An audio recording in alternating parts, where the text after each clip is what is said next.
Hello everyone. So the question here is write a short note on the function of the following hormone. The first one is parathyroid. Next one is thyroid hormone. Next we have a thymosin. Then we have androgen. Then we have estrogen. Next is insulin and glucagon. Right सबसे पहले हम parathyroid की बात करेंगे, उसके function की बात करेंगे, पैराथायरॉइड हार्मोन की। तो जो पैराथायरॉइड ग्लैंड है उसके जो चीफ सेल्स हैं, प्रिंसिपल सेल्स हैं, वो पैराथायरॉइड हार्मोन है उसे प्रोड्यूस करते हैं और इस हार्मोन को पैराथार्मोन भी कहा जाता है। अगर हम इसके फंक्शंस की बात करें तो जो कैल्शियम और फॉस्फेट का बैलेंस है ब्लड में और टिश्यूज में उसे ये मेंटेन करता है।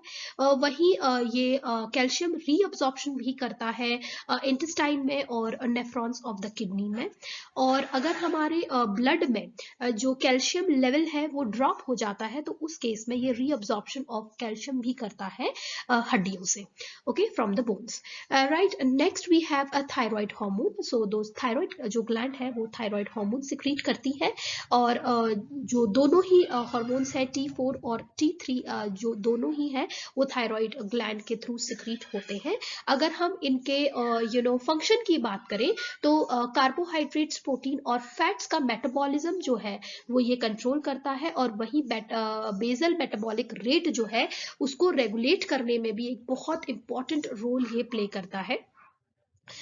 नेक्स्ट जो वाटर इलेक्ट्रोलाइट बैलेंस है बॉडी का उसे भी ये मेंटेन करता है और रेड ब्लड सेल्स के प्रोडक्शन में भी ये रेगुलेट करता है। जो थायराइड हार्मोन है उसे रेगुलेट करता है। अगर हम जो थायराइड हार्मोन है वो कैल्सिटाइनिन हार्मोन भी सिक्रीट करता है और ये जो हार्मोन है वो ब्लड कैल्शियम लेवल को जो है वो मेंटेन करता है और बोन फॉर्मेशन को ये प्रमोट करता है। Right, next we will move towards a thymosin. तो थाइमोसिन जो है वो थाइमस जो ग्लैंड है वो सिक्रीट करता, उसके द्वारा सिक्रीट होता है और इसमें जो टारगेटेड रीजन होते हैं वो होते हैं टी लिम्फोसाइट्स। सो जो सेल मेडिएटेड इम्यूनिटी है उसे ये डेवलप करता है और वही जो प्रोडक्शन है एंटीबॉडीज का उसमें भी इंपॉर्टेंट रोल प्ले करता है thymosin. Next we have androgen. Androgen की अगर हम बात करें तो एंड्रोजन जो है वो सेकेंडरी सेक्सुअल कैरेक्टर के डेवलपमेंट में रिस्पॉन्सिबल होता है और जो लेडिक सेल्स होते हैं टेस्टिस के इन मेल्स उस वो जो है एंड्रोजन को रिलीज करते हैं जैसे कि टेस्टोस्टेरोन। नाउ अगर हम एंड्रोजन की बात करें तो एंड्रोजन इसके अलावा जो है एड्रेनल कॉर्टेक्स भी एड्रेनल ग्लैंड का और ओवरीज जो है वो भी एंड्रोजन को सिक्रीट करती है। Now next is estrogen. तो जो नॉन प्रेग्नेंट फीमेल्स होती हैं उसमें ओवरीज जो है वो एस्ट्रोजन को सफिशिएंट अमाउंट में रिलीज करती हैं या प्रोड्यूस करती हैं। बट जो प्रेग्नेंट लेडीज होती हैं उसमें प्लेसेंटा जो है वो एस्ट्रोजन को एक अच्छी अमाउंट में सिक्रीट करता है।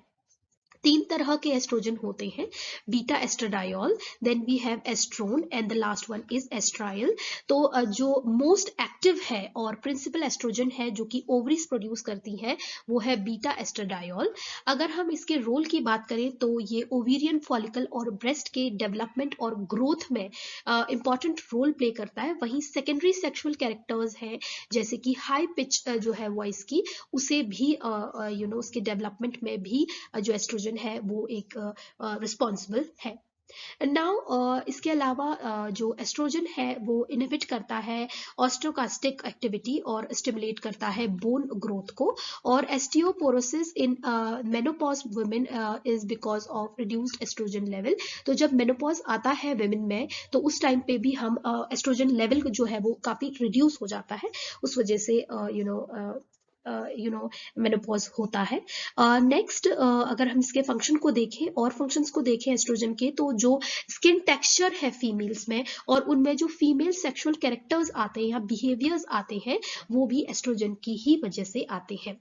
Right, the last one is insulin and glucagon. तो ये दोनों ही जो हॉर्मोन्स है वो एंटी चलते हैं, एक जो है वो ग्लूकागॉन के लेवल को बढ़ाता है वहीं दूसरा जो है उसे ड्रॉप करता है। राइट, अगर हम ग्लूकागॉन की बात करें तो ये एक ऐसा हार्मोन है जो कि blood sugar blood glucose level को इंक्रीज करता है, बढ़ाता है। कैसे बढ़ाता है? By initiating glycogenolysis, that is glycogen degradation, और स्टिमुलेट करता है ग्लाइको न्यूजेनेसिस लिवर सेल्स में। और जैसे मैंने बताया, ग्लूकागॉन जो है वो ब्लड ग्लूकोज लेवल को बढ़ाता है, तो उसी वजह से ये हाइपरग्लाइसेमिक हार्मोन इसे कहा जाता है। तो हाइपरग्लाइसेमिक क्यों कहते हैं? हाइपर का मतलब होता है मोर, और ग्लाइसेमिक का मतलब आता है शुगर लेवल। तो जो शुगर लेवल को बढ़ा रहा है यानी ग्लूकागॉन, तो वो हाइपरग्लाइसेमिक हार्मोन हुआ, राइट। और ये जो है वो लिपोलिसिस को भी इनिशिएट करता है एडिपोज टिश्यूज में। और अगर हम बात करें इंसुलिन की, तो जैसे मैंने बताया कि ग्लूकागॉन अगर ब्लड ग्लूकोज लेवल को बढ़ा रहा है, तो वही इंसुलिन क्या करता है? उसके लेवल को ड्रॉप करता है या घटाता है, राइट। तो जब ब्लड में ग्लूकोज लेवल बढ़ जाता है, तो उस टाइम पे इंसुलिन जो है वो रिलीज होता है।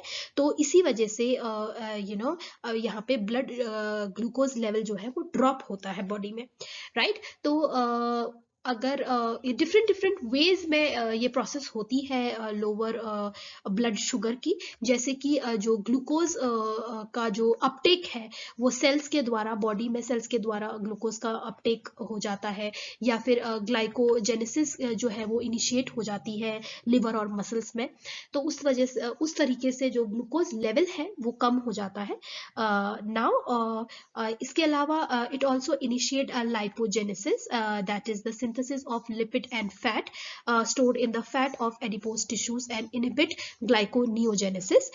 जैसे मैंने बताया, ग्लूकागॉन जो है एक हाइपर ग्लाइसेमिक हार्मोन है, क्योंकि वो बढ़ाता है ग्लूकोज के लेवल को। उसी तरीके से इंसुलिन जो है वो हाइपोग्लाइसेमिक है। हाइपो मीन्स लेस, तो ये क्या कर रहा है? ग्लूकोज के लेवल को कम कर रहा है। That means it is a hypoglycemic hormone. So these were the answer for the following question. Hope this was helpful for you. Thank you.